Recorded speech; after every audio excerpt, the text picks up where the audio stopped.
ရေအောက်မှာပုံနေတဲ့ရေသူမတွေရှိနေတာကိုအဲ့ဒီလူကအတီးပြုတ်လိုက်ပြီးတာနဲ့ချက်ချင်းပဲကမ်းပေါ်မှာရှိတဲ့သူ့ဖော်တွေကိုအချက်ပြလိုက်တယ်သူတို့ကလည်းချက်ချင်းပြစ်ခတ်တိုက်ခိုက်ကြတော့တယ်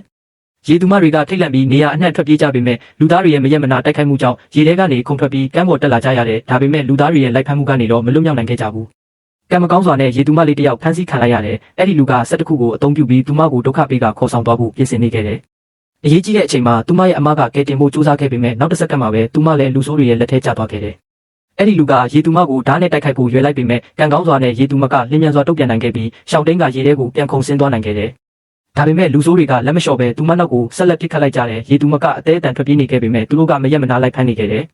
ရေသူမဖမ်းပြီးတော့မဲ့အချိန်မှာပဲရေပွဲကြီးတစ်ကောင်ကသူ့လက်တံတွေကိုအချိန်မီဆန့်ထုတ်ပြီးကဲတင်ပေးခဲ့တယ်ပြီးတော့လောက်လေးကွာပုံစံနဲ့ရေသူမကိုကူပြင်ဘက်သို့ပြစ်လွတ်ပေးလိုက်တာကြောင့်အန်ရီကနေယာယီလွတ်မြောက်သွားခဲ့တယ်သူမကလုံခြုံသွားပြီလို့ထင်နေစဉ်မှာပဲအပေါ်ကနေကျလာတဲ့ပိုက်ကွန်ကြီးတစ်ခုကသူမကိုရုတ်တရက်ဖမ်းဆီးကြုံနှောင်လိုက်တော့တယ်ထိုအချိန်မှာဇလန်းက